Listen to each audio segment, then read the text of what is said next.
O eternal and almighty God, from whom all power and wisdom come, we are assembled here before thee to frame such laws as may tend to the welfare and prosperity of our province. Grant, O merciful God, we pray thee, that we may desire only that which is in accordance with thy will, that we may seek it with wisdom and know it with certainty and accomplish it perfectly. For the glory and honor of thy name and for the welfare of all our people. Amen. We acknowledge we are gathered on Treaty 1 territory, and that Manitoba is located on the treaty territories and ancestral lands of the Anishinaabe, Anishinaabeg, Dakota Oite, Dene, Sulane, and Neothorg nations. We acknowledge Manitoba is located on the homeland of the Red River Métis. We acknowledge northern Manitoba includes lands that were and are the ancestral lands of the Inuit. We respect the spirit and intent of treaties and treaty making and remain committed to working in partnership with First Nations, Inuit, and Métis people in the spirit of truth, reconciliation, and collaboration. Please be seated. Orders of the day, government business, private members' business. The Honourable Member for Waverley. Yeah, on House business, I would call for concurrence and third reading of Bill 210, the Indigenous Veterans Day Act, from 10 to 10:30. Or earlier if business is concluded, followed by Bill 208, the Manitoba Small Business Act, from 10:30 to 11 o'clock. It has been announced that we will do concurrence and third reading of Bill 210, the Indigenous Veterans Day Act, Commemoration of Days, Weeks, and Months Act amended, and at 10:30 or later. If we finish the first one, then we will go to concurrence and third reading of Bill 208, the Manitoba Small Business Month Act, Commemoration of Days, Weeks, and Months Act amended. So we will now do concurrence and third reading of Bill 210, the Indigenous Veterans Day Act, Commemoration of Days, Weeks, and Months Act amended. The Honourable Member for Waverley. Thank you, Honourable Speaker. I move, seconded by the MLA for Thompson, that Bill 210, the Indigenous Veterans Day Act, Commemoration of Days, Weeks, and Months Act amended, Loi sur la Journée des Anciens Combattants Autochtones, modification de la loi sur les journées, les semaines, et les mois commémoratifs, reported from the Standing Committee on Social and Economic Development, be concurred in and be now read for a third time and passed.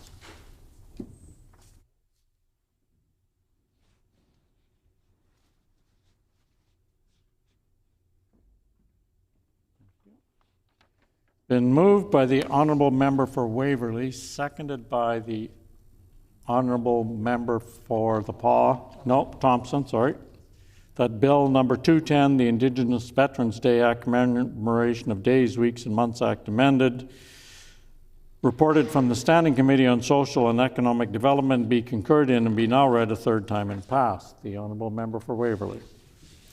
Thank you.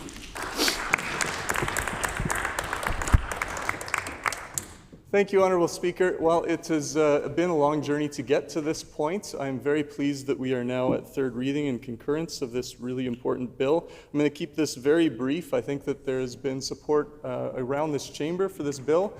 We have a little bit of time today that I'm sure the member for Selkirk or the member for Spruce Woods would like to stand up and add some words to the record before we pass this bill. I do just want to quickly say one more time thank you to Wambadi Wakita, Randy Gage, Devin Beaudry, Justin Woodcock, Elder Barb Nepanak, former Grand Chief Kathy Merrick, Colonel Kronk, Major General McKenna, Brigadier General Coots, and many, many others who have supported us in this process of getting this bill to this stage.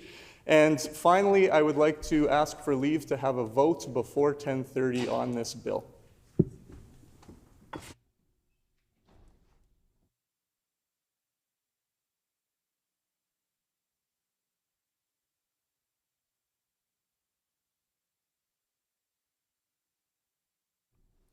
So if the member could clarify, is he asking for leave to have a vote at 10:30? The Honourable Member for Waverley. Honourable Speaker, I would love to have a vote today at 10:25 so that we can conclude third reading and concurrence on Bill 210.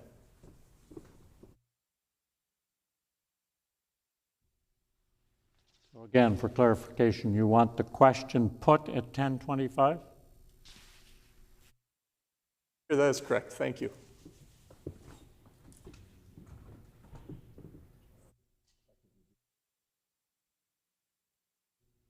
Okay. And certainly if there's leave, we can do that. So is there leave to hold a vote at 10:25 on this? To put the question at 10:25 on this bill?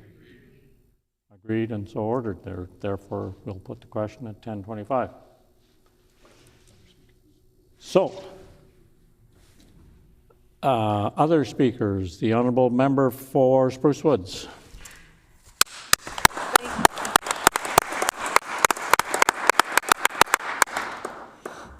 Thank you, Honourable Speaker.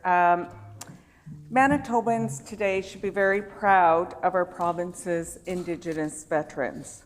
First Nations, Inuit, and Métis people in Manitoba and across Canada have a long and proud tradition of military service to our country and have always played a part in the defense of Canada and the principles in which it stands. I am so proud to stand here as the critic for military and to be able to be here for this day. I have learned from the committee, Brandy Gage spoke out and told her story, and it was so inviting and to want to learn more and more from her, and she did offer that day to be able to sit down with us, and I still look forward to that in the future. But I'm just going to say that as Canadians, putting the return of the Indigenous veterans that were not always treated as heroes upon their return, and many of them returned home with nothing. Some were forced to give up their treaty status and not eligible for land grants offered to the non-Indigenous soldiers that were offered to non-Indigenous soldiers, while others were denied jobs and access to full veteran benefits and support programs. This discrimination made their transition to life back home even harder. But yet some actually still went out and continued on to be veterans in the wars. And I just think that we should be proud of everybody, no matter what race you are, that serves our country. They're brave people, and our freedoms today here is because of those people that had served. The National Aboriginal Veterans Monument in Ottawa now honors the contributions of all Indigenous people in war and peace operations from the First World War to today. I look forward to November 7th. I will be joining the Winnipeg Aboriginal or Indigenous Days veterans here in Winnipeg to watch the laying of the reef.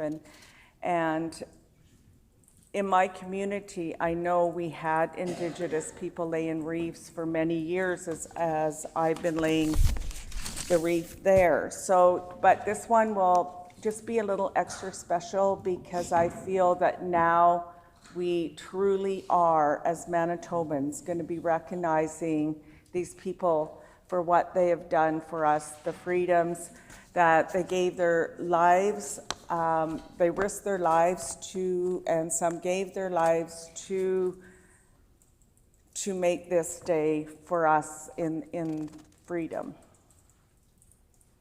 Some Indigenous veterans that have been recognized have been Tommy George Prince, Merv Clark, James W. Eagle, Leon Xavier Fontaine, Felix Ambrose Fontaine, Sergeant Donald Vernon Howell, Randy Suzanne Gage,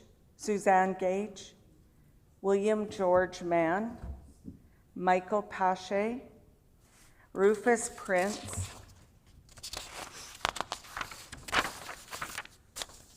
Elliot Ratt, Corporal Melvin Swan, Danielle Black, Donald R. Catchaway, Norman Thomas Champ, Alfred Chartrand, Herbert Daniels, Lionel Daniels, Sherry Forward, Vince Henderson, Warrant Officer Julian Howell, Private Author Meetjees, Chief George Myron. These are all Manitobans that have been honored and have served as Indigenous veterans. And we should be all very proud of these and the many more that have and are still serving for the military. But as Manitobans, just having these names and the efforts that these Randy Gage had put towards this day, and I am so proud that she kept fighting, and we are here today to actually pass this bill, and I look forward to this. Thank you.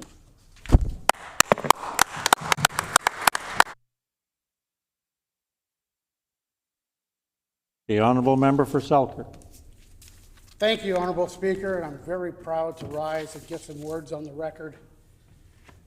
What we do here in this chamber and have the ability to do as MLAs is an incredible honor. And to stand here today and to have Randy Gage here in the gallery to witness something that she has worked so hard for the last 31 years. That says something tremendous about the person behind this bill that talks about determination and perseverance, but never relenting in doing what's right, for standing up every single day to keep moving this along. Prior to this bill coming before the House, I didn't know Randy Gage, but I had the distinct honor of meeting Randy Gage during committee, where I don't know if I've ever heard anybody speak so passionately and eloquently about something that is of vital importance to every person in our country. To recognize the efforts of Indigenous veterans, not only of the past, but for the veterans of our future, to let them know that they are respected, they are heard, they are appreciated, and they are the heroes of our democracy. Everything that we do is a result of the heroes who have come before us, the veterans who put their names forward and put their self in harm's way so we can have the life that they wanted us to live. And many of those veterans returned home to glorious parades and welcoming parties, cheering them on. And for some reason, hatred, bias, bigotry exists and has existed here for a long time, where Indigenous veterans were made to feel less than. They were treated less than. And these are people we owe our democracy to. These are people who went out upon sacrifice of personal freedom to work very, very hard to stand up against the oppressions of the world to make sure that we can have a life of freedom. Since we have gone through committee, I've had the opportunity to meet Randy Gage, have several conversations, and Randy said to me that this process was like giving birth. She created this baby, and she's carried it now for 31 years. Randy, I know Randy Gage is in the gallery, and I'm so proud today that this bill is going to pass. 31 years of governments changing positions, turning over, 31 years of facing roadblocks and challenges, 31 years of seeing political spin and bills being talked out, trying to negotiate, and nobody cares about that. What people care about was what you do is right. What is the perception out there in the public?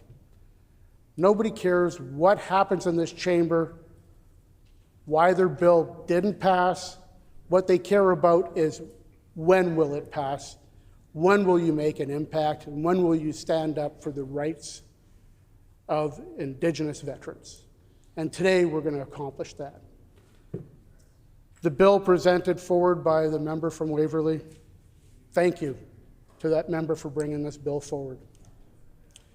For the people who spoke on this bill over and over and over, speaking in favor of this bill, the people who have put time and research to find out information about heroes.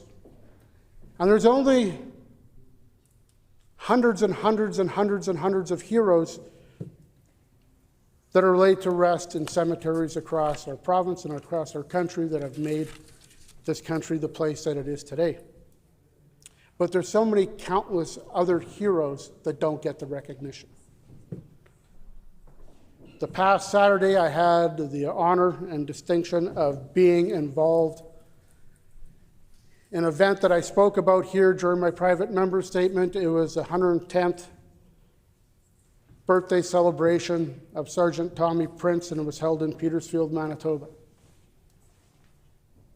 And colleagues from either side of the House, the member from Waverley was there and spoke very eloquently, had some beautiful words.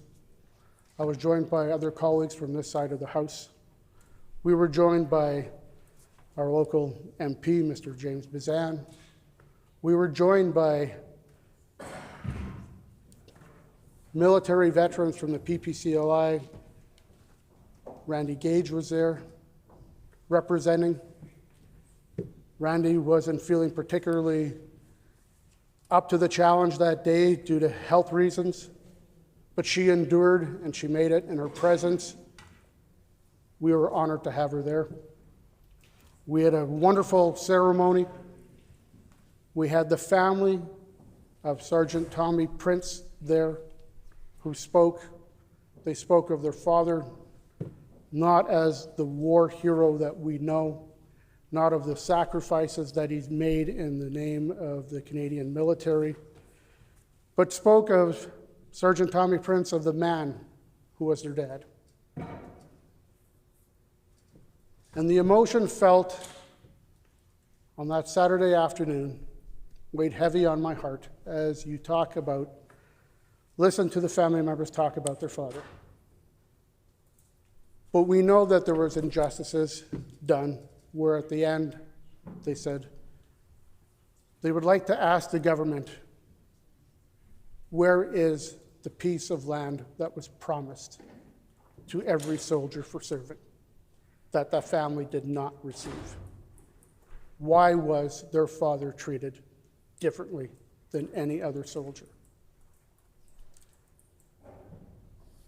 And I don't have the answers to that, and I don't think many of us do here. We could probably speculate. There's a lot of bias and bigotry. There's a lot of people who think that they are superior. But the fact of the matter is we're here to make a difference. And we have an opportunity to bring this bill forward. And it's a small step in recognizing what is right. There's a small step in moving that compass a little more towards what is right in the hearts and minds of Manitobans and people across this province, and doing what's right for the people who stood up when others did not, who went to war, put their lives on the line when others couldn't or wouldn't. to stand in the face of the enemy and stand for what is right. Randy Gage did that for 31 years. 31 years, moving the needle forward to do what's right. 31 years having the hopes and dreams of the birth of this child of hers taken away.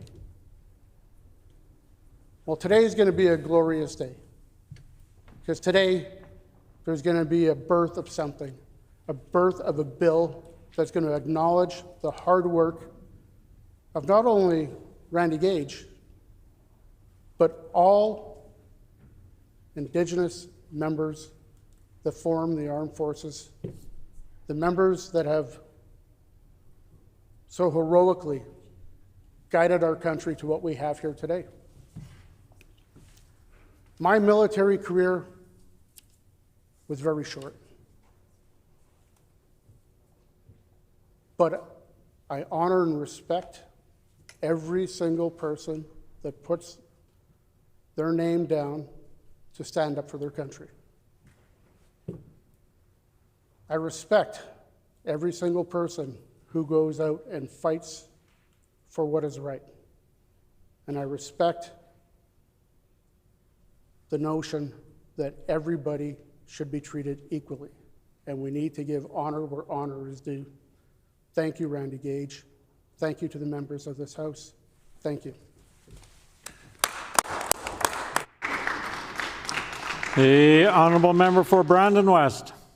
Well, thank you, Honourable Speaker, and I know I have very limited time here, so my first words is I would like to thank the member for Waverley for bringing this very important bill forward, and I know it is very important to his portfolio and to the work that he does as the military envoy.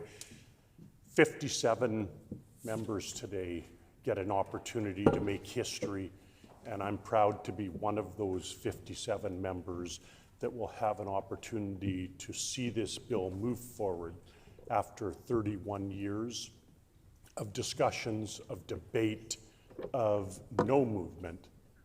I'm proud that each and every one of us will have the opportunity to stand up and say, yes, we support this bill.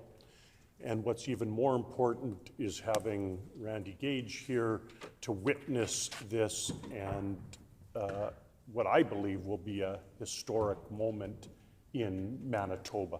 So thank you everybody for the words that they have put to this bill. I know from a military family myself, I have immense respect for all. Order, please. As previously agreed, I'll now put the question on this bill. So the question before the House is concurrence and third reading of Bill 210, the Indigenous Veterans Day Act, Commemoration of Days, Weeks, and Months Act amended. All those in the House, is it the pleasure of the House to adopt the motion? Agreed, and so ordered. The motion is accordingly passed. The honourable member for Selkirk. Honourable Speaker, on House business. The honourable member for Selkirk on House business. Is it the will of the House to call it unanimous? Is it the will of the House to call the vote unanimous? Agreed, and so ordered. The vote is accordingly passed unanimously.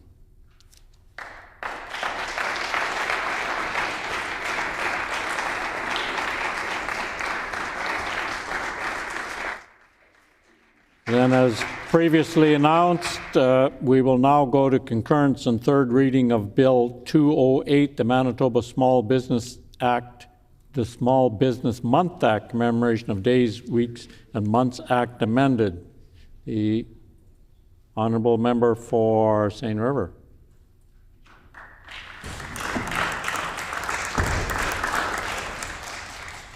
I move, seconded by the member for St. Boniface, that Bill number 208, the Manitoba Small Business Month Act, Commemoration of Days, Weeks, and Months Act amended. Loi sur le mois de la petite entreprise au Manitoba. Modification de la loi sur les journées, les semaines et les mois commémoratifs. reported from the Standing Committee on Social and Economic Development, be concurred in, and now be read for a third time and passed.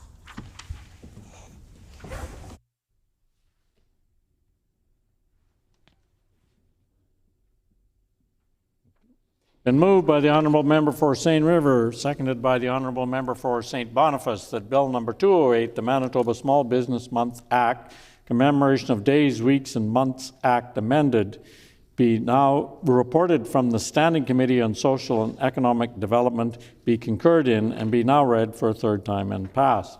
The Honourable Member for the Honourable Member for Waverley.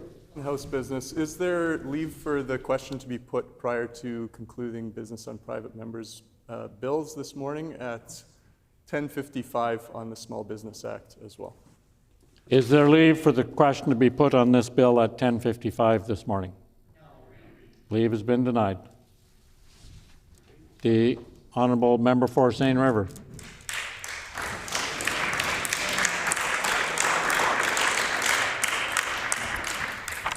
Thank you, Honourable Speaker. It is an honour to rise today for the third reading of Bill 208, the Manitoba Small Business Month Act.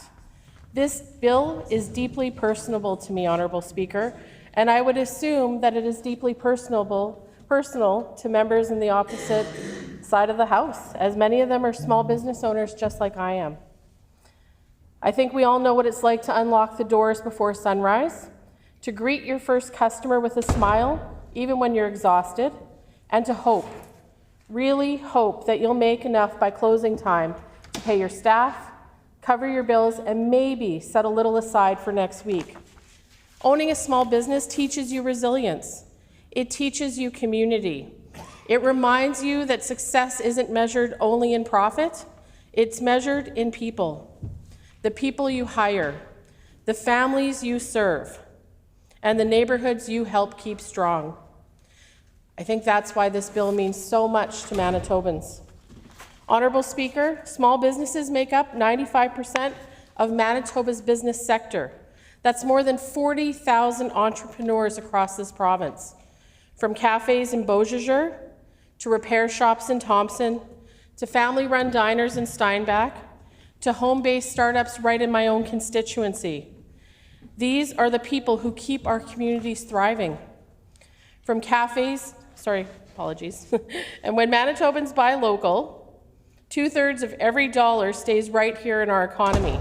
That means that money we spend helps sponsor the kids' hockey teams, keep the lights on at the local community centre, and support community charity drives. That's the Manitoba way. We lift each other up. During some of the hardest times, the pandemic, supply chain chaos, and now threats of tariffs south of the border, small businesses never give up. They adapt, they innovate, and they keep Manitobans working.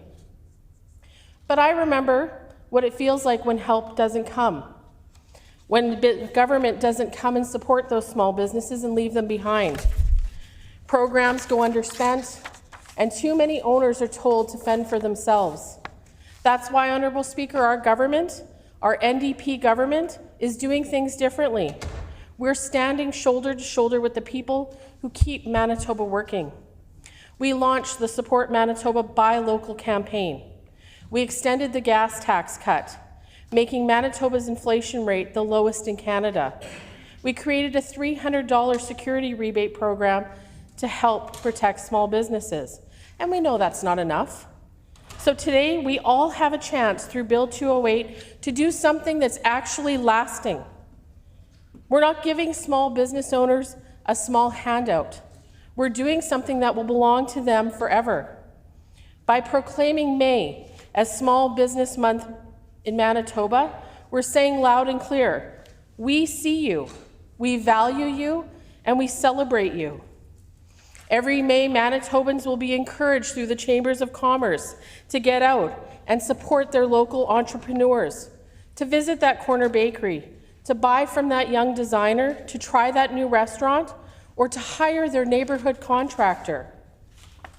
It's also a chance to highlight the diversity and innovation that make Manitoba's economy strong, especially the many women-owned businesses that are leading with courage and creativity. When young women see entrepreneurs who look like them succeeding, they know they can build something too, right here at home. Honorable Speaker, when I think of this bill, I think of those entrepreneurs who dared to dream, who dared to take a chance. The baker who kept her doors open through sheer grit, the mechanic who mentors his apprentices, and the artist who turned a passion into a livelihood. They really don't ask for much, just a fair chance, a listening government, and a community that chooses them.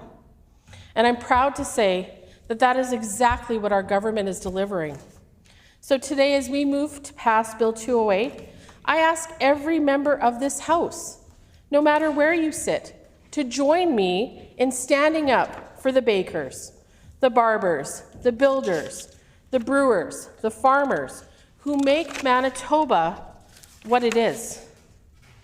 Let's make the month of May Small Business Month in Manitoba.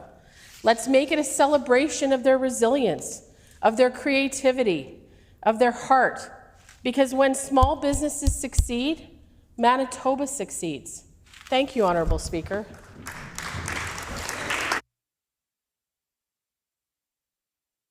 The honourable member for Morden Winkler. Thank you.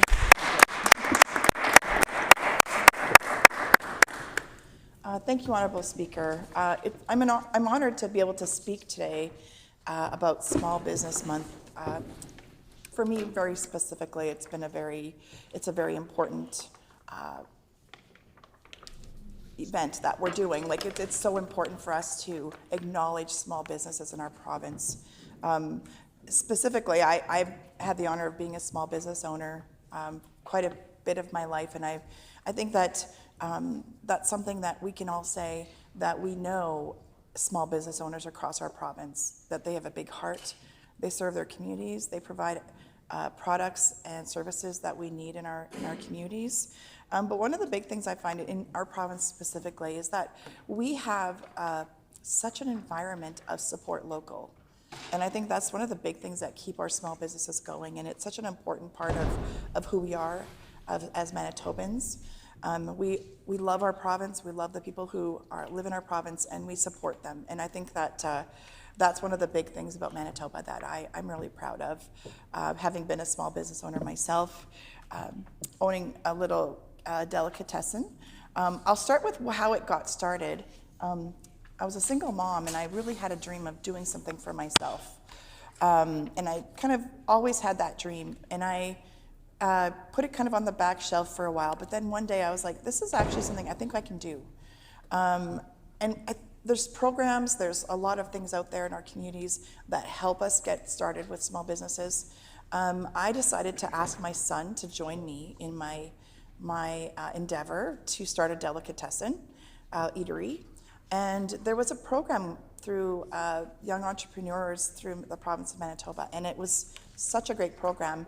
It helped him to join in. He was 18 years old, and this program helped him to become a small business owner with me. They gave him funding so he could invest in the business.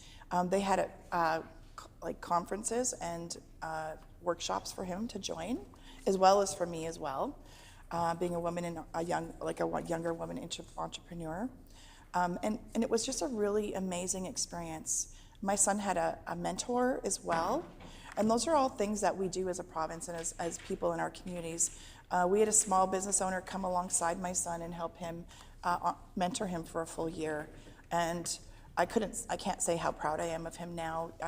Now that I've been an elected official, he has since bought me out of the business, and he is doing really well, and he's opening up his second location in Morden, so I'm really proud of him. Our ceiling is their floor, is always what I want to say. It's really encouraging for me to see that happen with our young people.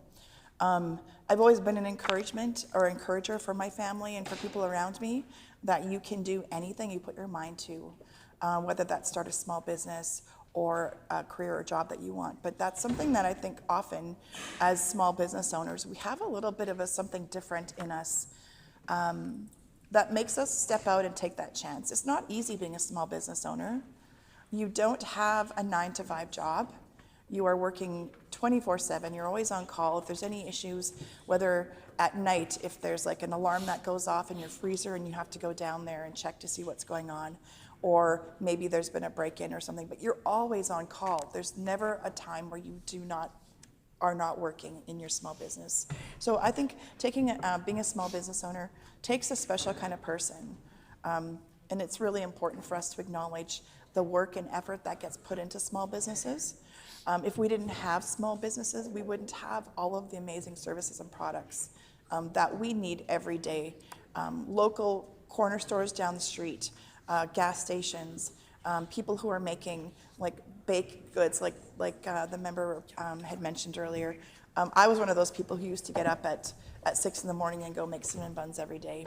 And people really loved them. And those are things that people need to be able to have available. And if we didn't have small businesses, they wouldn't have those opportunities to pick up and buy homemade goods.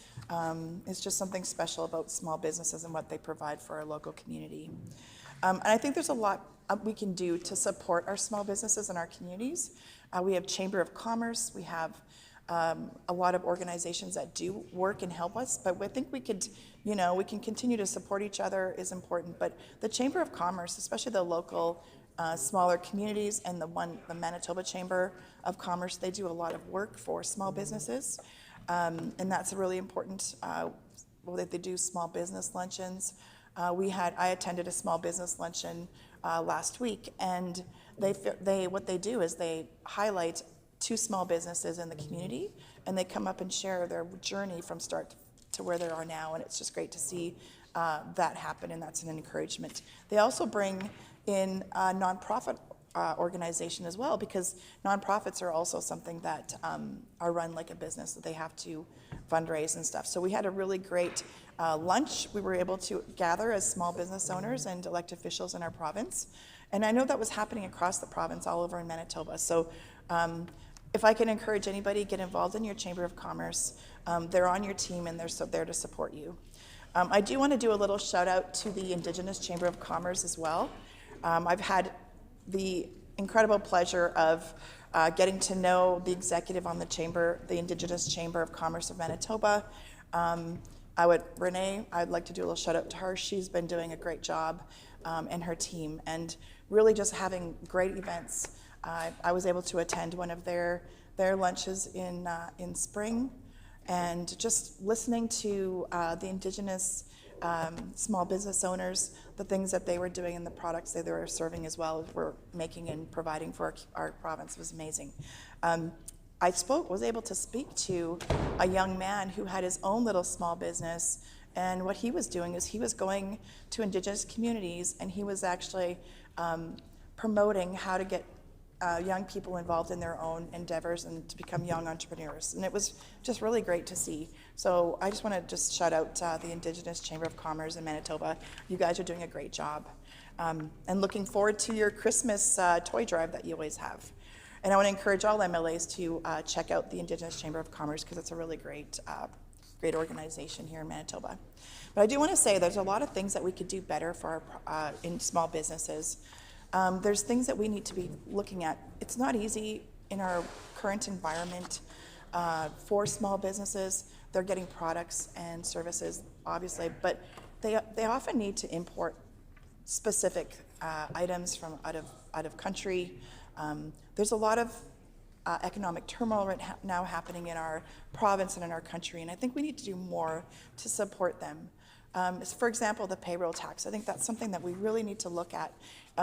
As a small business owner, I know when I had employees working for me, and you're trying to make it go of it, you want to make sure that you pay your employees well. You want to make sure, as a business owner, you want to make sure you provide a good wage for them. But they keep on adding all these taxes on, the small businesses, the more you employ, the more wages you pay, the higher the payroll tax. And that's like penalizing small businesses. So we really need to take a look at that. We need to reevaluate that. I will continue to fight for small businesses when it comes to those things. We need to make sure we set them up for success, not burden them with extra payroll taxes. So that's something I will definitely make sure that I continue to advocate for. There's so much more we can do for our small businesses, and we need to realize that they are the backbone of our communities, of our province. Without them, we would have so many small communities would have anybody employed, but the money that gets spent in these small businesses they stay in the small communities, in our cities, in our communities. They stay local. And I think in order for our economy to keep running the way it is and to improve, we need to make sure we invest locally. We need to make sure we invest in our people. We need to keep our jobs. We need to keep our young people are often the ones who get employed by small business as well. But those are all such important parts that we need to make sure we don't forget. And that payroll tax would be a huge impact for any business, whether it's big or small. It's just such an important thing. And again, I just want to say, small businesses, congratulations on Small Business Month. I'm really looking forward to supporting this. I have a heart for small business. My family, between all of us, I think there's 3 or 4 businesses. My daughter-in-law is a florist. She has one and she's opening up a second one. My son has a second car wash opening up. So we need to really encourage these young people to continue to invest, because we want our young people to do well and stay in our province of Manitoba. And that's just my goal. And thank you very much for listening to me today. The honourable member for Red River North. Thank you, Honourable Speaker, and it gives me great pleasure to rise today in this chamber and talk about Bill 208 and Small Business Month Act. I can tell you, as a small business owner, small medium-sized business owner, for the better part of 34 years, operating a business in Manitoba has its challenges, it has its rewards, but for sure we need to partner with not only government, but at all official levels, municipal, provincial, and federal, and row in the same direction to ensure that we can continue to grow and prosper with our partners, who really are our teams that work for us every single day, the front lines of our businesses, which I spent many years on the front lines in my business. Well, my wife and I grew our company since 1981 to 2015. So I can tell you that the support for small business and medium-sized and all businesses in Manitoba on this side of the House is very important. I want to talk a little bit more about some of the challenges we faced in small business when we were growing our company. We understand that, of course, and I think the member from St. River mentioned about making sure that they could make payroll. Well, payroll is one of your number one expenses in small and medium-sized businesses. It sometimes can be up to 50% of what your monthly income is for your business. So those numbers could be argued. They could be $5,000 a month for a small business in income, or $500,000 a month in small business income. So in payroll, with 50% of that on a $500,000 or $500,000 income would be, again, $250,000. So that's a lot of money when you layer in certain taxes like payroll tax, which is really a job killer. We know that because we've experienced it in our business as well. You get to a certain threshold and you are paying a lot more in business and tax, payroll tax, than quite frankly, than almost what you're paying for workers' comp, and matching your CPP, and also paying 1.4% on EI. So these expenses are daily. They add up. They definitely pile up on small and medium-sized businesses who are fighting for Manitobans and fighting to keep jobs and fighting to prosper here in this province of Manitoba.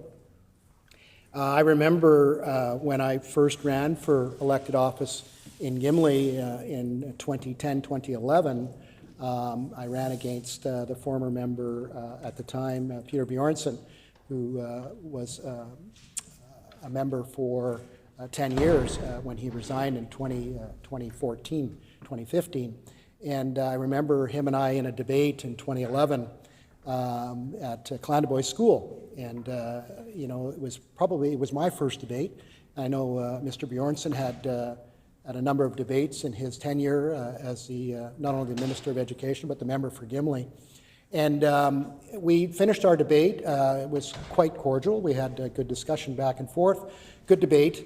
And we had a good turnout. Lots of folks came out to hear the issues, and that's what democracy is all about. However, there's one thing that stuck with me and actually stuck with our team. And Mr. Bjornson had said to me after, I shook hands with him and I thanked him and wished him all the best. And he said, you wouldn't have a business without me. I said, well, what do you mean? He says, well, everything we've done for Manitoba businesses in the province has made you successful. Well, if that's not an ideology thought, I tell you, Honourable Speaker, there's something going on here, because that told me right there and then that this individual, Mr. Bjornson, had no idea what small and medium businesses go through on a day-to-day basis. When he's taking credit for the blood, sweat, and tears of not only myself, my partner, my wife, and my staff, but he's saying this, the only reason why you're successful, Mr. Wharton, is because of me and our government. Well, that's wrong. Because we, as small businesses and medium-sized businesses, make governments successful by providing the tax dollars to support the important areas that we have to count on every day. Manitobans count on every day, like healthcare, education, social services. We know that those 95% of small and medium-sized businesses are paying the bills and helping to support the services that Manitobans count and rely on every single day in Manitoba. So that was something that will stick with me for a long time. And that really gave me the energy to continue on and actually win Gimli in 2016 and form the largest majority government in Manitoba history under the PC brand. So that was wonderful. I could talk a little bit more about some of the things that I see in this bill, which I'm going to focus in on. Some of the areas here, we talk about small businesses face significant hardships during difficult economic times. Well, we listened to, in second reading and first reading, we listened to the member from Seine River, and there wasn't really any clarity on what small and medium-sized businesses are actually suffering from, what they're going through. Absolutely, current tariffs that the U.S. are putting on Canadian companies is a challenge, no doubt about it, unprecedented for sure. However, that's when Manitoba government needs to step in and really help support to ensure that our small and medium-sized businesses are not only here for today, but will be here for generations to come, because it's so important, as I said, to help support the services that Manitobans rely on every single day. Another area that I see in the whereas clause is small businesses, over 95% of businesses in the province, again, are the backbone of the Manitoba economy and rely upon Manitobans for quality goods and services. Very true, 100%. But when they're being taxed down, they're being red taped, overrun, we know that those issues, not only, like I said, we've got EI, CPP, workers' compensation, payroll tax, and a host of other taxes, property tax, education property tax. We'll get on that in a second, Honourable Speaker. But we know all these burdens are facing these companies every single day when they arise in the morning at 5 o'clock and go home at midnight every single day to support not only their staff, put food on their table, but also to help services for Manitoba government as well. We certainly know that the recent actions by the NDP government with respect to the Manitoba Jobs Agreement that they signed on September 16th, we know that this is going to be a job killer, Honourable Speaker. We know that Manitoba businesses, again, and I'm quoting from the member from Seine River, 95% of these businesses really are the backbone of our province, yet the NDP are saying, well, that's great, we do respect you, but I tell you what, you're going to have to now ensure that each and every one of your staff are unionized prior to even bidding on a contract. Well, now we know that certainly set the table for what happened with the schools that we committed to build in Manitoba. Over 20 schools were canceled in 2023. Well, now we know why. We know also why daycares, Honourable Speaker, were canceled in 2023-24 by this government, by the NDP, failing NDP government. We know that simply because they were waiting to bring in this legislation or this amendment, the Manitoba Jobs Agreement, that they signed on September 16th, which is going to ensure that Order, 95... please.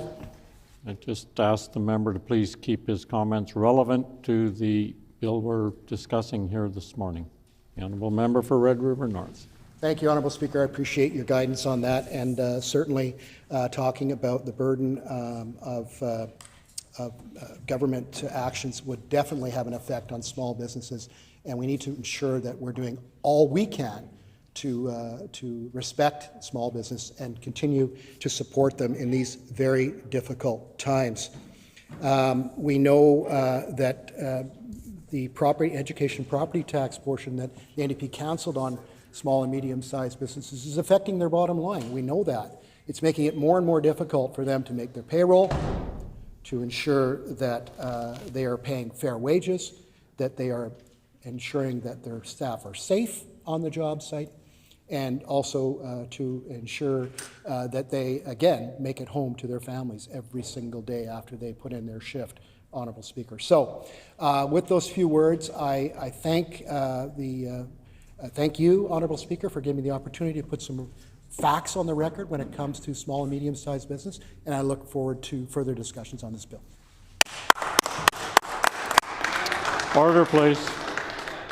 Prior to recognizing any other speakers, I want to draw the Assembly's attention to the public gallery, where we have with us this morning from the Canadian Mennonite University 12 undergraduate students under the direction of Job Arnold, and this group is located in the constituency of the Honourable Member for Tuxedo. We welcome you here this morning.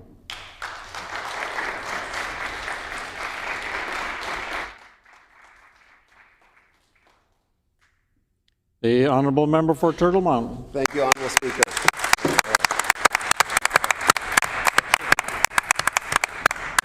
One of the things I wanted to put some few words on the record when it comes to Bill 208, basically when it comes to third reading. Again, I was able to put my words on record when it came to the second reading of this bill.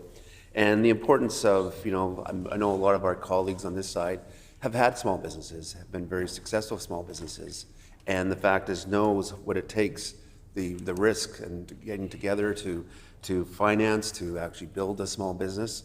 I've been there myself, and at a young age, I was 26 when I bought my business, a going business that was already an insurance agency, and then building it up to, for the 20 years I was there, to build it up 10 times bigger than it was when we first bought it, and having a lot of good memories, and remembering some of the challenges that I had to face as a young entrepreneur.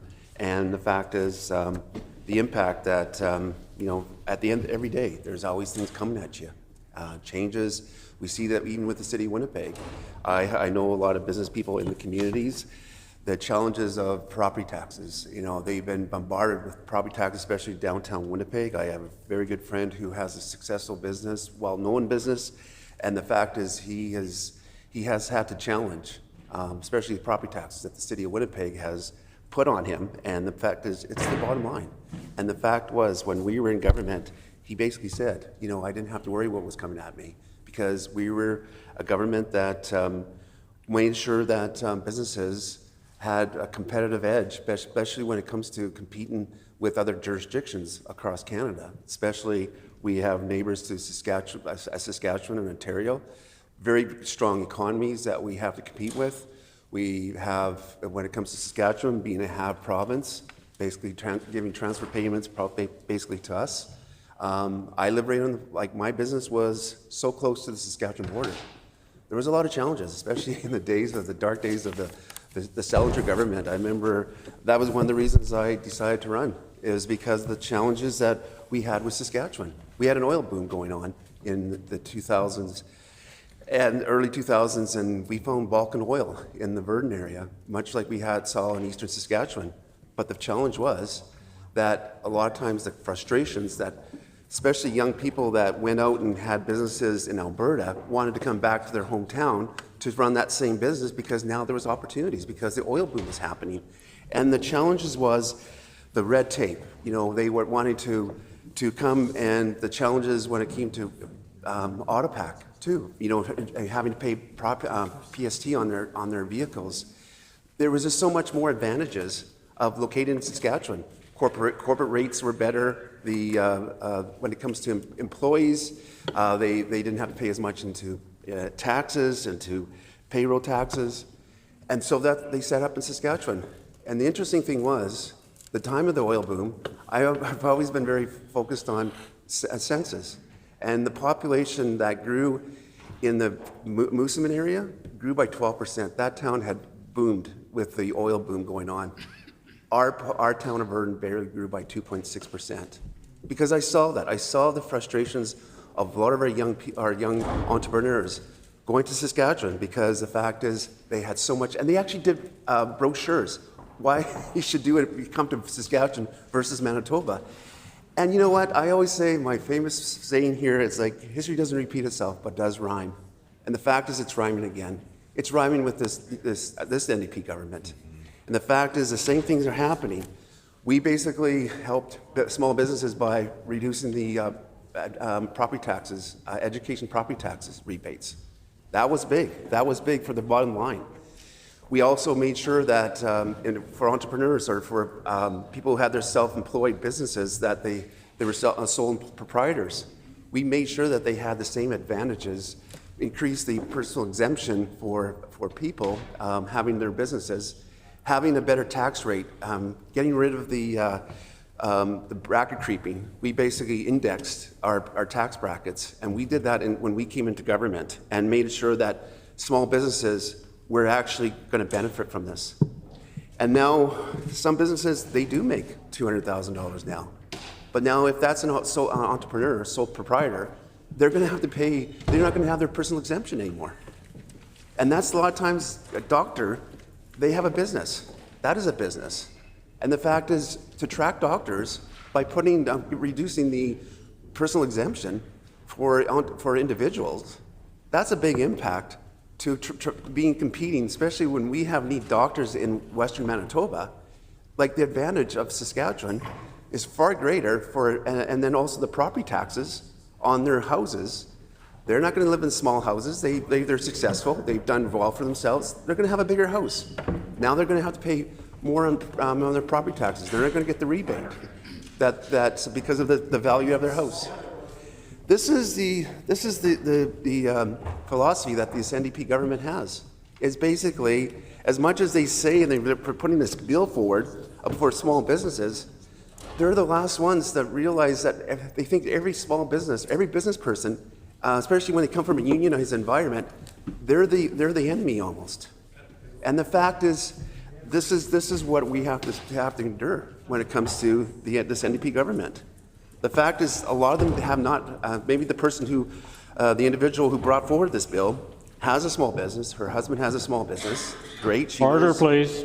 When this matter is again before the House, the honourable member will have 4 minutes remaining, the hour being 11 o'clock. We will now move on to private members' resolutions. The honourable member for Waverley. On House business. The honourable member for Waverley on House business. Honourable Speaker, pursuant to Rule 34.7, I'm announcing that the private member's resolution to be considered on the next Tuesday of private members' business will be one put forward by the honourable member for St. Boniface.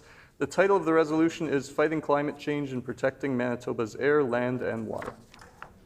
It has been announced that pursuant to Rule 34(7) that the private member's resolution to be considered on the next Tuesday of private members' business will be one put forward by the honourable member for St. Boniface, and the title of the resolution is Fighting Climate Change and Protecting Manitoba's Air, Land and Water. The honourable member for Tyndall Park.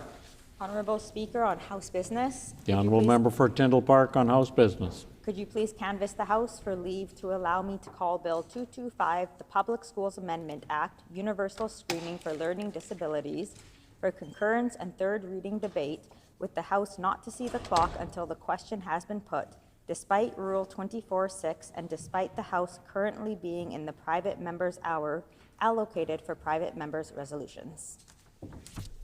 Is there leave to allow the member for Tyndall Park to call for concurrence and third reading of third reading debate of Bill 225, the Public Schools Amendment Act, Universal Screening for Learning and Disabilities, with the House not to see the clock until the question has been put. Is there leave? Leave has been denied.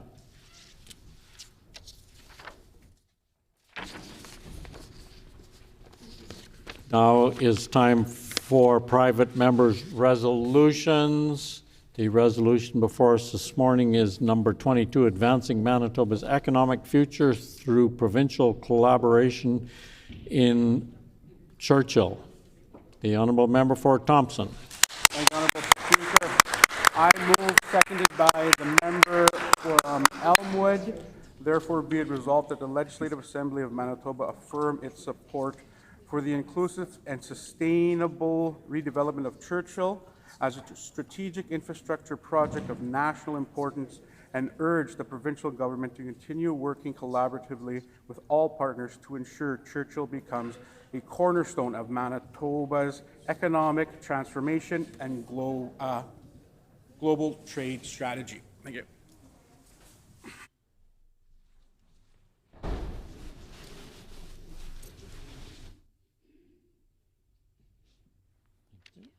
Been moved by the Honourable Member for Thompson, seconded by the Honourable Member for Elmwood, that therefore be it resolved that the Legislative Assembly of Manitoba affirm its support for the inclusive and sustainable development of Churchill as a strategic infrastructure project of national importance, and urge the provincial government to continue working collaboratively with all partners to ensure Churchill becomes a cornerstone of Manitoba's economic transformation and global trade strategy.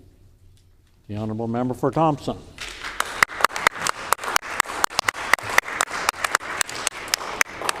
Thank you, Honourable Speaker. Manitoba is a province of possibility, a place where prairie fields meet northern tundra, and where communities from Winnipeg to Churchill share a common hope that every family can build a good life here at home. Yet we know the challenges Manitobans have faced. Costs have climbed because of global inflation, tariffs that have drove up prices across Canada, while the previous government failed to invest in infrastructure that could have cushioned the blow. Under their watch, Manitobans endured some of the steepest increases in decades. Food prices surged by 8.3% in 2022 and another 7.2% in 2023, squeezing household budgets and forcing families to make hard and difficult choices. Since forming government, we have worked tirelessly to bring this inflation under control. After years of steep increases, Manitoba is now in a strong position. Overall inflation sits at 2.9% as of September 2025, and food prices have slowed. Food price growth has slowed to 3%, less than half of those record highs. While global pressures remain, our policies are helping to stabilize costs and protect household budgets. But we also must be clear about our reality. In northern communities, families still pay several times what southern households do for basic necessities like milk and bread. And when rail service flutters and storms hit, shelves can go bare and costs spike even higher. These differences are felt at the checkout line and in the choices northern Manitoba families make every single day. Moreover, we are seeing too many young people leave for better prospects elsewhere. In northern communities, struggle with limited career paths. Honourable Speaker, the previous infrastructure gaps left by the previous BC government have only added to the challenges. The Hudson Bay Railway is a known lifeline for 33,000 Northerners, yet the previous government failed to maintain the rail. And when floods severed the line in 2017, communities were stranded for months, exposing just how fragile and costly our northern supply chain can be when a single corridor fails. Our NDP government has been paying attention to these issues. We know these challenges are real, and we're taking action to fix them. That is why Churchill is central to our plan. Churchill is not just a port. It's a chance to rewrite Manitoba's story. It is North America's only deep water Arctic port with direct rail access, owned by Indigenous and Northern communities through the Arctic Gateway Group. That means that every single investment here is an investment in reconciliation and shared prosperity. Our plan will continue to lower costs for families. A modern Arctic trade route shortens shipping times and reduces reliance on southern choke points. In turn, stabilizing food prices and essentials, especially in our most remote and northern communities. When the rail line is strong and the port is modern, shelves stay stocked and costs come down. And the benefit goes beyond groceries, Honorable Speaker. Rail upgrades, port modernization, and logistic operations will create thousands of careers in construction, trade, and technology, keeping young people in Manitoba and attracting new talent to the north. The economic growth Churchill will drive through new trade, investment, and jobs will strengthen Manitoba's economy and help keep costs lower for families across our great province. Honorable Speaker, this is about building a stronger, fairer Manitoba for all, where every family from the prairies to the northern tundra can thrive. That is the future we are working towards, and that is the promise we intend to keep. Honorable Speaker, due to the advocacy of our NDP government and the pressure we put on the federal government, they have confirmed new long-term funding to strengthen Churchill's transportation corridor, ensuring Manitoba's Northern Gateway remains open and thriving. Starting in 2025-2026, $175 million in new federal support will be shared between Transport Canada and Prairies Economic Development Canada to sustain and expand northern infrastructure. Through Transport Canada's remote passenger rail program, $125 million over 5 years will go towards the continued operation and maintenance of Hudson's Bay Railway, ensuring its lifeline continues to connect northern and Indigenous communities from the Paw to Churchill. Prairie Economic Development Canada will further invest $50 million for pre-development activities at the Port of Churchill, maintaining safety, improving efficiency, and attracting new private sector investments. Honorable Speaker, this is just one of many, many steps our NDP government is taking to make Manitoba a have province, not a have-not province. We are building a future where northern development is not an afterthought, but a cornerstone of our economic strategy, creating jobs, lowering costs, and ensuring prosperity reaches every single corner of our great province. Our NDP government is investing $36.4 million over 2 years to rebuild and expand the Port of Churchill and the Hudson Bay Rail Line, unlocking new opportunities for trade, jobs, and growth in our great northern Manitoba.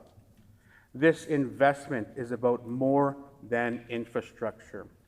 It's about building one Manitoba by ensuring northern communities share in our province's prosperity.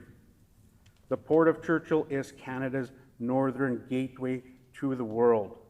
By strengthening this vital link, we are positioning Manitoba as a leader in critical minerals, agriculture, and clean energy exports. The $36.4 million will support upgrades to the Wharf Freight warehouse and port facilities, helping the Arctic Gateway Group expand capacity and attract private investment. From the agriculture, mining, and energy sectors, this work strengthens the Arctic Gateway Group, a locally owned company backed by 41 Indigenous and Bayline communities. It's economic reconciliation in action, Honourable Speaker. Indigenous ownership leading real development in the North. The port's growth means good jobs, stronger communities, and reliable transportations for residents and businesses across the region. This investment also ensures reliable and affordable rail service, which remains a lifeline for northern communities, delivering food, fuel, and supplies to remote northern communities. Last year, Arctic Gateway and Hudson Bay Minerals shipped 10,000 tons of zinc concrete through the port, proving Churchill can be a major player in Canada's critical mineral strategy and clean energy transportation.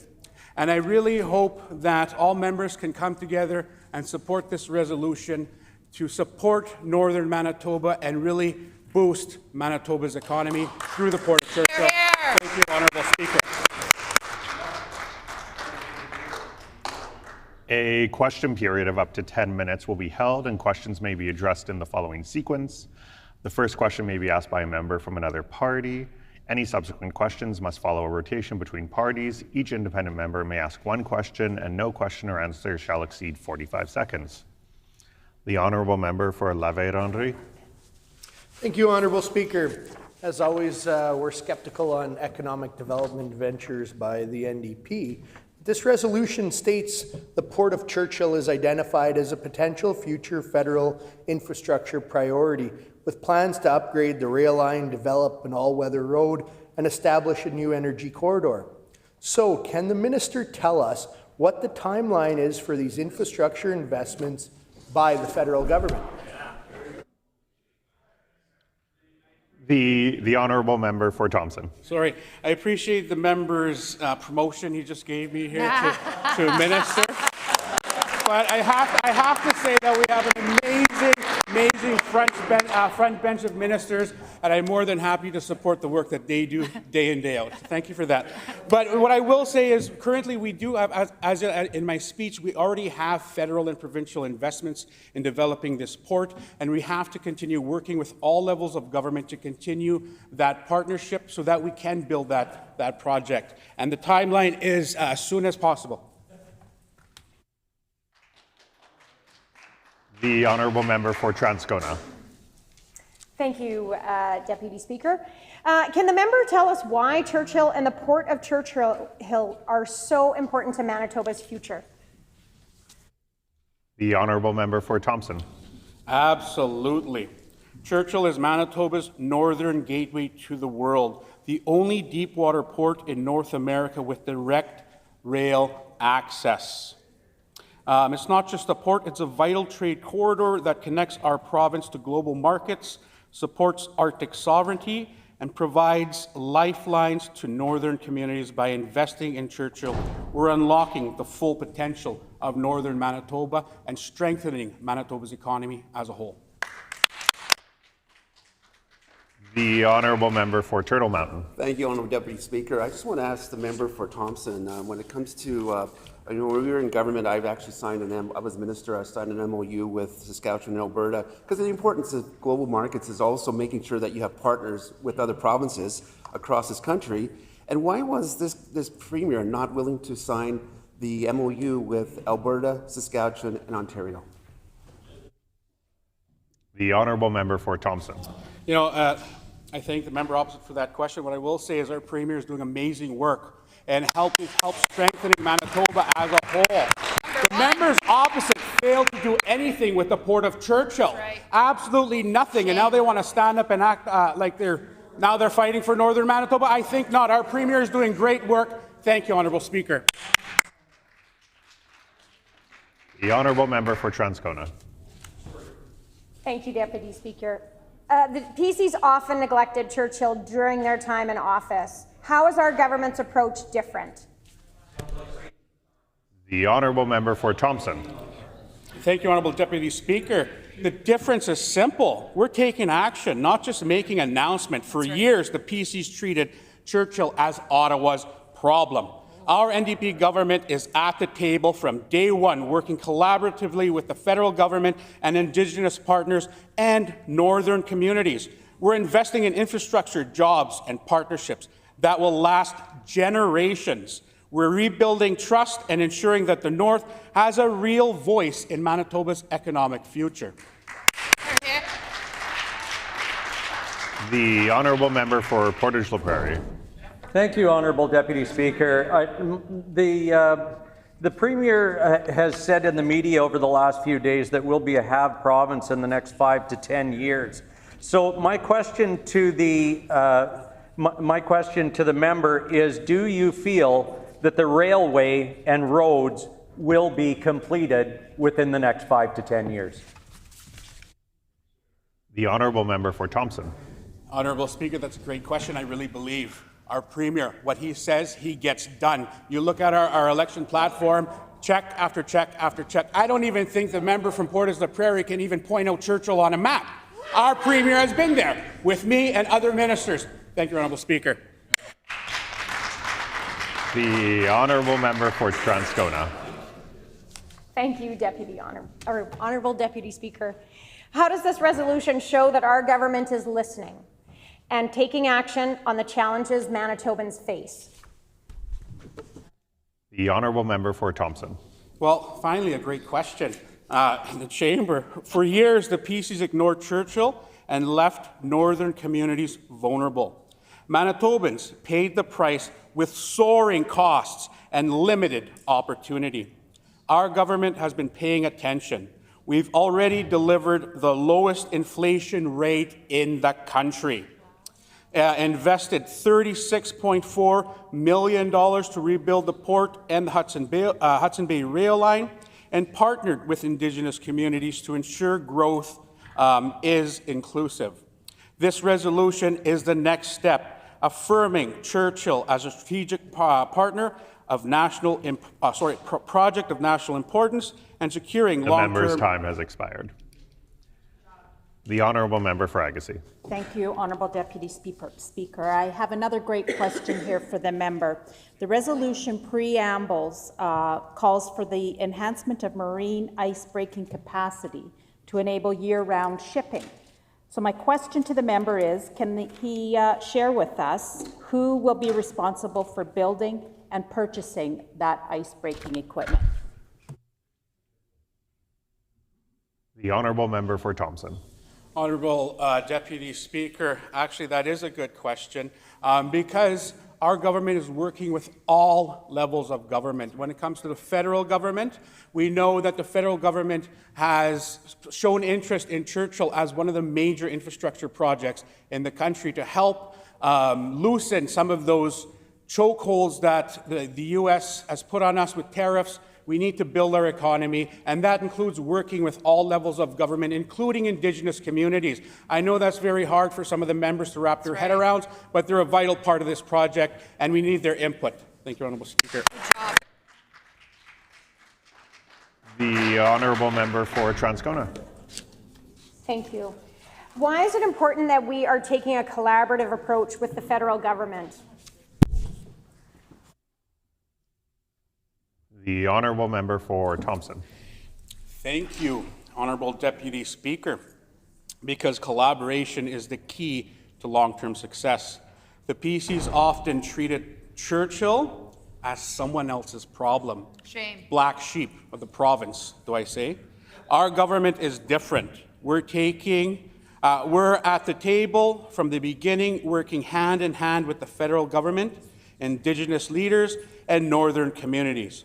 That partnership is what will make Churchill a sustainable, thriving hub for generations to come. Thank you, Honourable Speaker. The Honourable Member for La Vérendrye. Thank you, Honourable Deputy Speaker. The member has spoken about private investment in this project. Would that member agree that it would be a lot easier to attract more private sector investment to the Hudson Bay Line and the Port of Churchill if there was more mines being developed in Manitoba's north with critical minerals to export? Can the minister outline some of the things that are being done to attract more critical mineral development in our north? The Honourable Member for Thompson. Again, I appreciate him really wanting me to be a minister. But I think the member needs to understand that we have a great front bench, and I'm more than happy to support the hard work that they do. I mean, the member needs to know that we're actually opening up a gold mine right in my backyard, a gold mine to help support northern economy, northern jobs. But what I will say, Honourable Speaker, what happened under the previous PC government is they neglected the port. They neglected the rail line.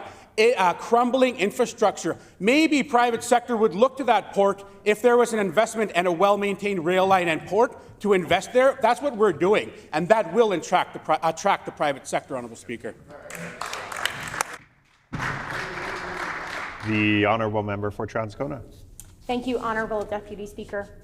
How does investing in Churchill support our northern communities and our families up north? The Honourable Member for Thompson. You know what? That is a phenomenal question. This investment is going to create jobs for the north. I know Indigenous communities, northern communities, we really struggle with finding employment because of the lack of investment from government, from other sectors. It's just very difficult. I come from an isolated northern community. We grew up very, very poor. It's not that my parents didn't work. It was just that jobs were not available. So this investment is going to create those opportunities for all of Northerners, and I really look forward to us investing in Churchill so that it can be prosperous for all of Manitoba.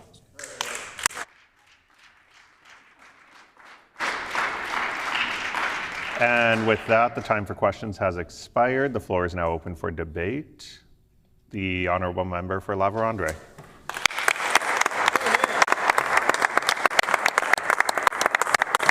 Thank you, Honourable Deputy Speaker. It's a pleasure to rise in the House today to speak to this resolution brought forward by the member for Thompson. Potentially future minister, but we'll wait to see. It speaks to advancing Manitoba's economic future through provincial-federal collaboration in Churchill. Let me begin by saying that I believe every member in this legislature shares a deep appreciation for the incredible importance of Churchill, not only to northern Manitoba, but to our entire province and indeed our country. Churchill is a community that punches well above its weight. It's a symbol of resilience. It's a hub for trade, for tourism, for research, and for reconciliation. It's a gateway to the world, a port with international potential, and a home to people who love and care deeply about where they live. No one disputes that Churchill matters. The question before us today is how best to help it reach its full potential. And that's where this resolution falls short. Honourable Deputy Speaker, the NDP resolution speaks of collaboration. But what we've seen so far from this government is not collaboration. It's centralization. They speak about partnerships, but they too often forget to include the partners that matter the most, the communities, the local leaders, and, importantly, the private sector and entrepreneurs who actually drive the growth. When it comes to Churchill, what we need isn't another press release or photo op with Ottawa. What we need is a real, actionable plan that creates long-term, self-sustaining opportunity for Northern Manitoba. And that is what's lacking. The Premier is fast to act when there's time for photo opportunities or press releases with federal recognition, but not actually getting the work done on the ground. Let's remember that Churchill's challenges and opportunities are very complex. The Port of Churchill, the rail line, the tourism industry, all of them depend on logistics, infrastructure, and private investment that extend far beyond a single jurisdiction or budget cycle. That's why the previous Progressive Conservative government worked to rebuild confidence in the port, helped reopen the rail line after years of neglect, and supported local operators who know the land and the markets. We didn't just talk about collaboration. We sat down with local leadership, Indigenous communities, and the private sector to make sure Churchill's economy could get back on track. Honourable Speaker, under the PCs, there was progress. Under the NDP, we're back to plans, promises, and panels. Listening with the voice of collaboration, but the action doesn't follow. Now, I'll give credit where credit is due. The NDP are right to say that Churchill has enormous potential. Global supply chains are shifting. Northern trade routes are becoming a lot more viable. There's opportunity in tourism, in clean energy, in Arctic research, and in transportation. And the world is recognizing. But where the NDP missed the mark is in their approach. They continue to believe that economic development happens by government decree. That prosperity comes from the top down instead of from the ground up. The truth, Honourable Deputy Speaker, is that real economic growth in Churchill and in every part of Manitoba comes when we empower communities, respect local enterprise, and remove barriers for those willing to invest and take risk. It can't be directed by government. It needs to be led by the communities. This government likes to talk about federal collaboration. There's their premier searching around for another photo opportunity with anyone from the federal government. But let's be honest, what that usually means is letting Ottawa set the agenda while Manitobans pay the bill.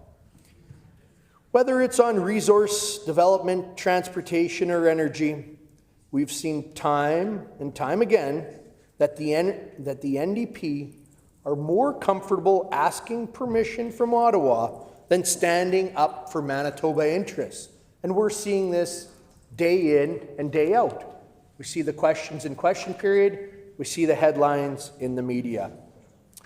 If we want Churchill to succeed, we can't just be passengers on someone else's train. We need to be driving our own economic future. That means protecting Manitoba's jurisdiction, pushing for infrastructure funding that meets our priorities, and ensuring Northern residents have a seat at that table, not just bureaucrats in Winnipeg and Ottawa. Honourable Deputy Speaker, Churchill's future can't depend on subsidies alone. It can't survive on temporary grants and announcements that look good on paper but fail to deliver those long-term results. What Churchill needs is sustainability, predictable transportation, reliable infrastructure, and an investment climate that gives confidence to those looking to build and grow there. That's why the PC vision for Manitoba's North focuses on strengthening trade and transportation corridors that connect northern producers to markets, supporting Indigenous economic partnerships, and create local ownerships and equity. Investing in skills and training to prepare northern youth for good jobs close to home, and encouraging innovation, whether in renewable energy, cold climate research, or Arctic logistics. These are the kinds of steps that make collaboration meaningful, not just a rhetoric. The NDP may see Churchill as a photo opportunity. We see it as a long-term opportunity. We see a northern economy that deserves more than government dependency. It deserves empowerment. We see communities that don't want handouts. They want a fair chance to build their own success, and in turn, support building Manitoba's success and the success of the entire country. And we see a province that can lead the way in responsible northern development if government has the courage to trust Manitobans instead of trying to control them. Honourable Deputy Speaker, let me say it again. The Progressive Conservative support efforts that genuinely advance Churchill's prosperity. But we cannot support empty resolutions that lack accountability and rely on Ottawa's goodwill instead of Manitoba's determination, and that ignore the vital role of the private sector and local leadership. True collaboration doesn't come from more government, it comes from a better government. Smarter partnerships, stronger leadership, and a shared belief that Manitobans, not government bureaucrats or this NDP caucus without a foresight for economic development, know best on shaping our future. Churchill has been called the gateway to the world, but it can also be the gateway to stronger, more self-reliant Manitoba. Let's make sure our policies match that vision. Thank you, Honourable Deputy Speaker. Very nice.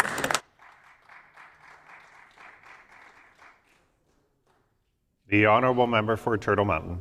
Thank you, Honourable Deputy Speaker. Yeah, I guess I'm up, and I guess the member for Thompson brought this resolution forward about Churchill, and no other member wants to get up and speak on this. So I'd be happy to put a whole bunch of words on the record here when it comes to Churchill. Our government, I know when I was minister, we gave over $75 million along with the federal government to repair the railway road going into Churchill. It was neglected by the previous Selinger-Dewar government, and there was a lot of fixing up to do. It was like anything else that the NDP and member for Concordia is just leaving here because he was part of that government. He's part of the government that really neglected a lot of our infrastructure, not only highways, but schools, railway, but also schools and hospitals. We had so much infrastructure to repair from the last NDP government. You know, my mother-in-law used to always say, good intentions pave the road to hell. And with a lot of good intentions here, Honourable Deputy Speaker, I think it's paving this railway to hell, because the fact is they have a past that they never put the money into the railway. And we did. We knew the importance of Churchill economically. Our premiers in the past always looked at the Golden Boy, that expressed the importance of the Golden Boy looking north, because that's where the opportunity lies. That's where the opportunity lies when it comes to minerals and exploration of minerals and jobs up there. And when I signed the MOU with Saskatchewan and Alberta back in April of 2023 in Edmonton, The idea here was that we would actually have a trade corridor, and that would be so important. We would be the gateway for the world when it comes to the Hudson Bay. And the Hudson Bay, with Churchill especially, the challenges that we have with Churchill, with the railway going up there, is that there was permafrost. We're going through muskeg. That was a decision that was made back after World War II to make the railway to go to Churchill. And the challenge there is that with global warming, the permafrost is disappearing. That is why we put $75 million into investment into the railway, because of the importance of this for Manitoba. We have a lot of First Nation communities along the way. If the railway was ever taken out, there was a lot of airports that we would have to build for a lot of those communities along the railroad roads. And so it's important that, one of the trade corridors, the MOU that we signed, is working with Indigenous peoples of the North, the opportunity of the land settlements that we have, the opportunity, because a lot of that land belongs to First Nations communities. And the fact is, I met with many chiefs over my time as minister, and still do, and the importance of how the gateway and the importance of economic development towards the Hudson Bay. But we have to work with Alberta, Saskatchewan, and Ontario, even working with BC, because a lot of minerals and agriculture products do come from northeastern BC. And the opportunity, also working with Ontario, with the Ring of Fire, could also connect the Ring of Fire from Ontario to the Hudson Bay. Why didn't this government actually work? And it's the same thing that they did with the new Western Partnership Agreement. They refused to join it with Alberta and Saskatchewan and BC. And the fact is, we miss out. We miss out on working together, because a lot of the products, we can't just ship only Manitoba products into the Hudson Bay to go to the world market. We got to partner up with Saskatchewan and Alberta. A lot of uranium, a lot of resources come from northern Saskatchewan and Alberta. Oil, opportunities of liquid natural gas, the opportunities there. When I was minister, we also looked at possible a second port that works much like the Vancouver Port Authority. I had the opportunity to do a tour of the Vancouver Port Authority, and they actually have the three biggest ports under their authority, and actually maybe the fourth one is that Burrard Inlet is one of the biggest ports in Canada. That's when you go downtown Vancouver and you see all these grain terminals that the grain gets shipped to the port. You actually have the Delta, which if you ever take a ferry to Vancouver Island, you would actually see the port, and it's actually being expanded now. And it took a long time for the federal government to actually license it, but the importance of how much cargo containers that get shipped from that location. And the third biggest, I was really surprised, was the Fraser River.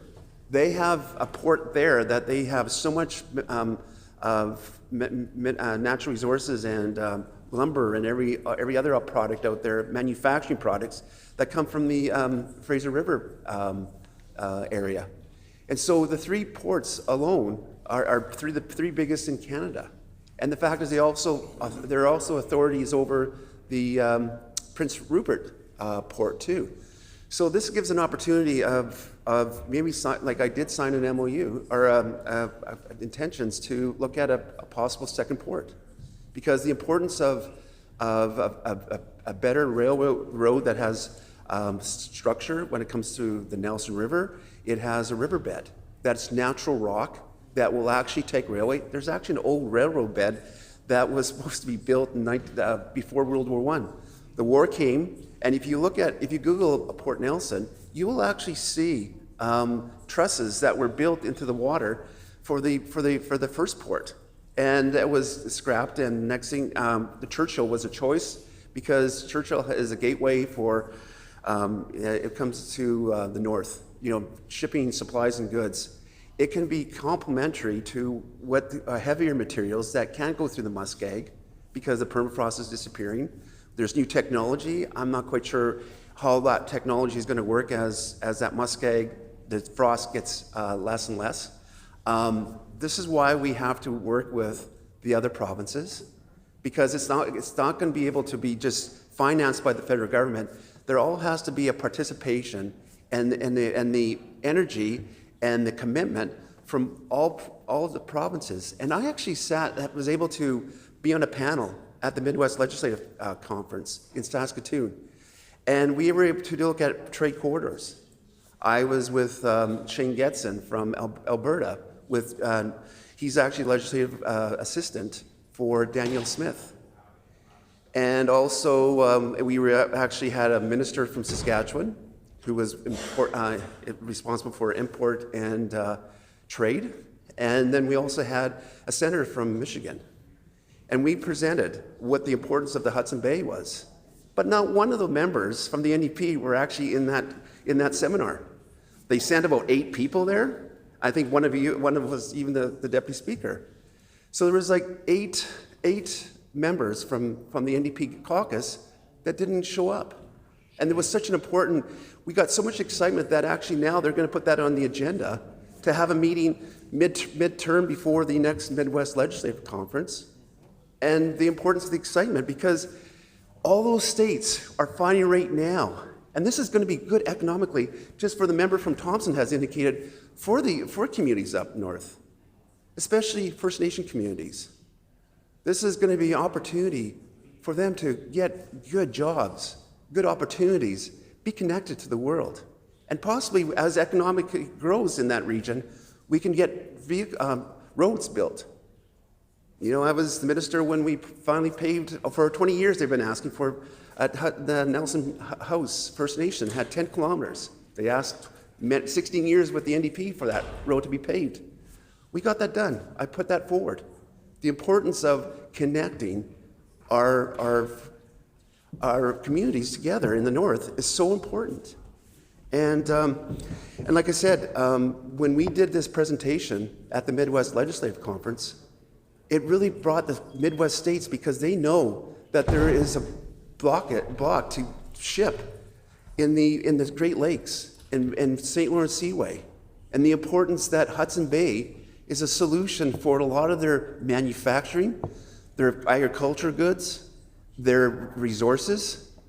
There's an opportunity to ship it, and it's a direct route to Europe. It would be cheaper if we can focus on Hudson Bay.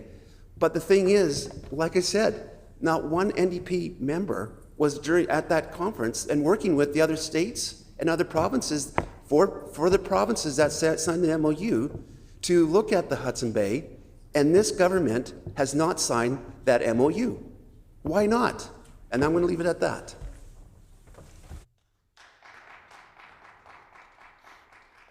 The honourable member for Portage La Prairie. Thank you so much, Honourable Deputy Speaker. Honourable Speaker, the people of Churchill and the North don't need just another press release. They need real infrastructure, real investment, and real jobs. And we're seeing today the lack of importance that this is to this NDP government. The member from Thompson that brought forward this resolution, not available. We need this real infrastructure. But what have we heard from the NDP? Silence. They talk about a so-called energy corridor, but where is it going to be? Where will it run? When will it be completed? Who was consulted? We're seeing this right now with another bill that is trying to be pushed through with Bill 48, with no consultation happening here. Has anyone in the government spoken to any shipping, trucking, or rail experts, the people who actually understand how to move goods across this country? But it sure doesn't look like it. We didn't hear anything about that. Honourable Speaker, Manitobans deserve a government that can answer those questions. It's not a joke. It's important that we're able to tell people that. Instead, under the NDP, unemployment has climbed to 6.2% in August alone. Manitoba's lost 4,300 manufacturing jobs. And the Premier talks about this being a have province within the next 5 to 10 years. How? Those questions need to be answered. Those aren't just statistics. These are families. They're workers. Their communities struggling because this government does not have an economic plan.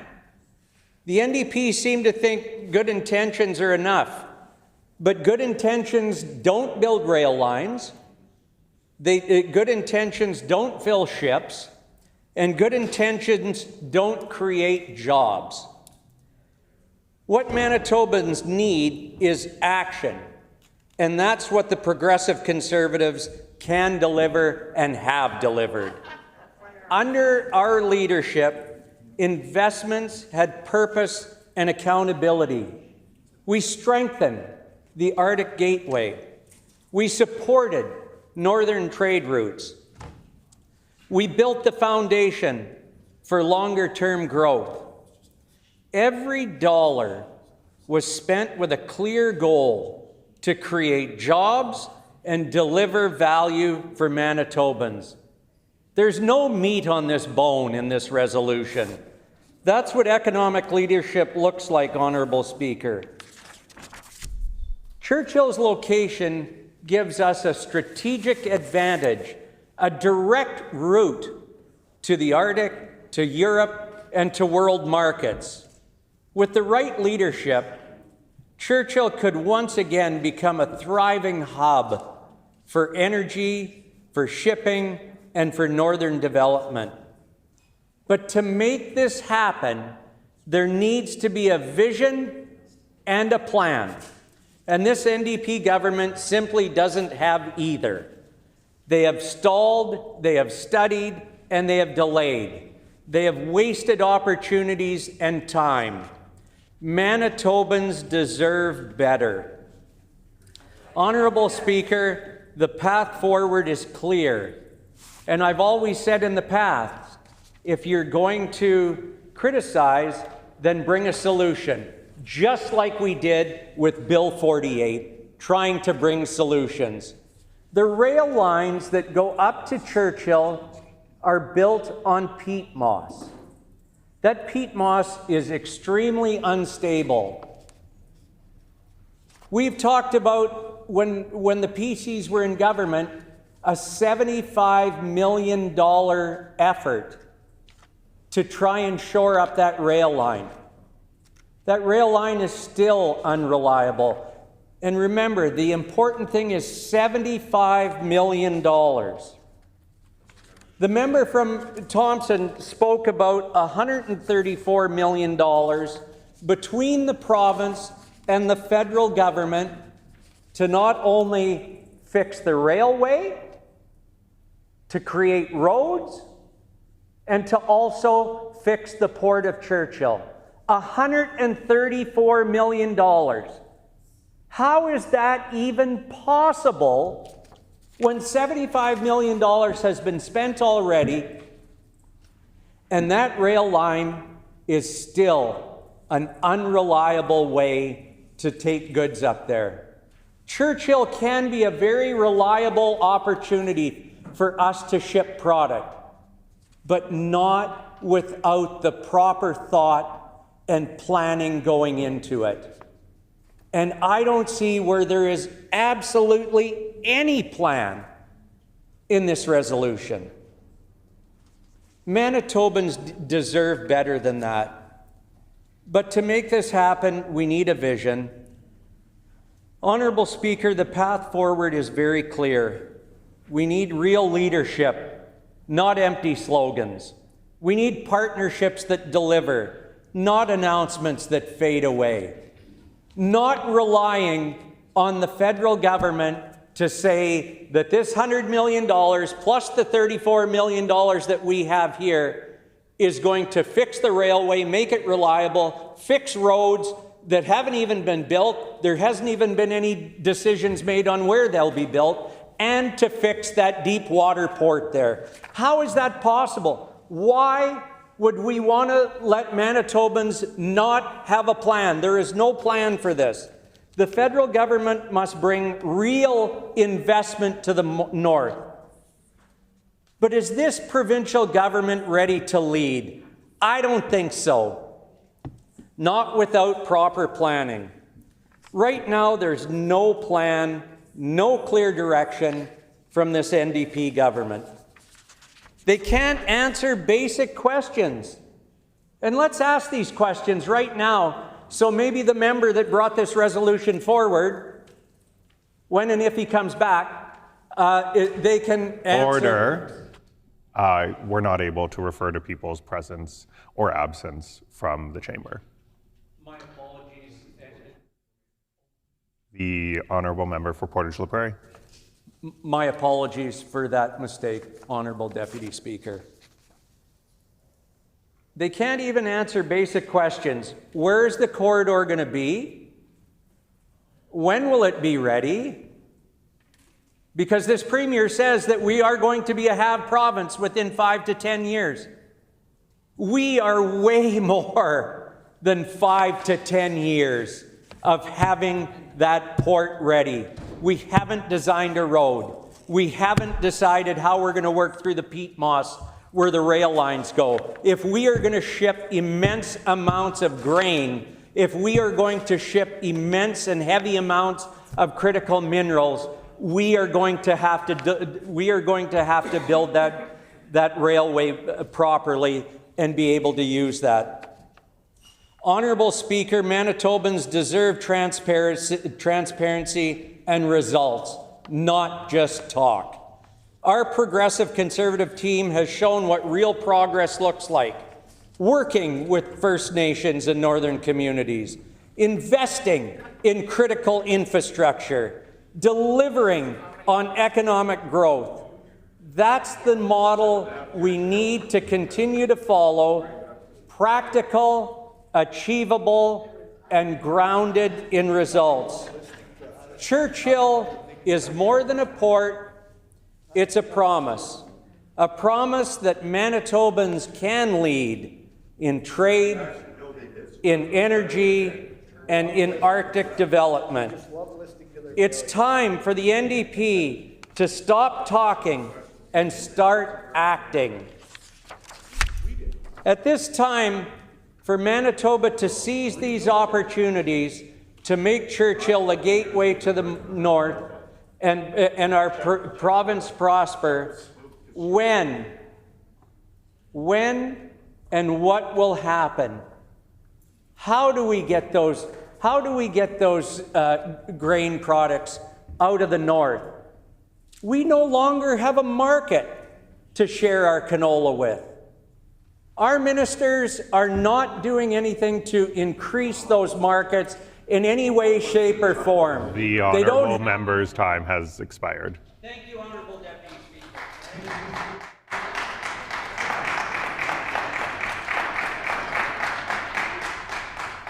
The honourable member for Agassiz.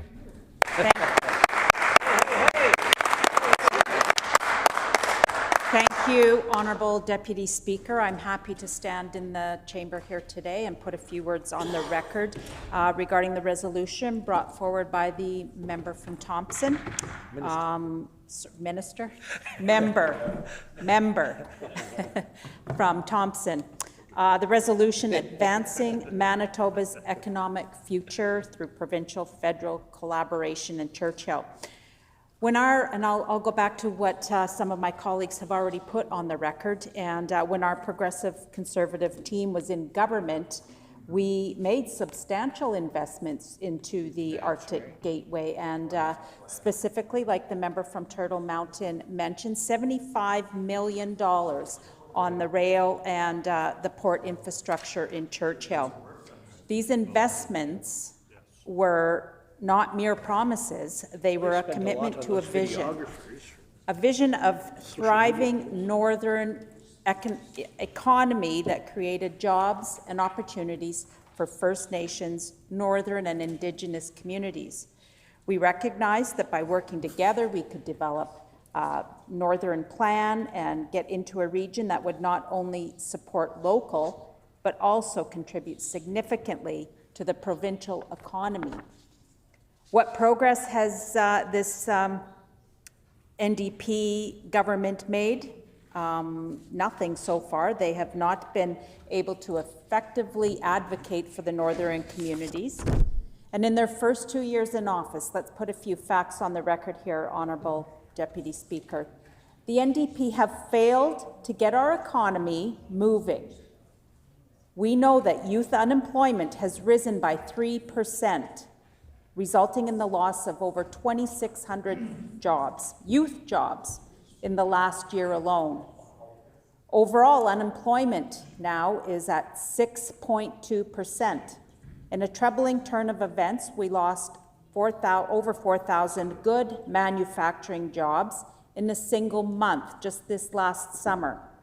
This is not just a statistic, it's a loss of hope for our families, our communities, our youth, and it is a loss of hope to see growth in our province and our economy. The NDP have also failed to attract new mining operations here in our province. This is allowing our ranking as a mining jurisdiction to plummet. Under their leadership, we have seen our potential diminished. They've not made any significant moves to advance mining projects that were in the queue under the previous PC government. What's more concerning is the NDP and this Premier have not succeeded in securing the funding commitment to make the Port of Churchill fully viable. Recently, and I think my colleagues on this side of the House made mention of this, we moved a resolution calling on the government to sign a memorandum of understanding regarding an energy corridor with Saskatchewan, Ontario, Alberta, yet the NDP voted this down. This begs the question, Honourable Deputy Speaker, is this NDP genuinely committed to the concept of energy corridors or just playing lip service? Lip service. That's it. Lip service. Why not take meaningful action instead of just issuing press releases, getting the photo ops, making phone calls? They could have signed the MOU and make direct investments in northern infrastructure. Watching other provinces pass us. But instead, we're left with empty resolutions, empty promises that do little to affect change and bring progress and build the economy here in this province. Let's look at the facts. Our PC team initiated investments in the Arctic Gateway project, and I already mentioned that. And we recognize the importance of the Port of Churchill. Our government began improving on the rail infrastructure in the north, including ballast for the Hudson Bay Bale route, and collaborated with the federal government on upgrades in 2018. We understand that developing Manitoba's critical mineral... The time being 12 p.m., this House is recessed and stands... when this matter is again before the House, the Honourable Member has 5 minutes remaining. The time being 12 p.m., this House is recessed and stands recessed until 1:30 p.m. today.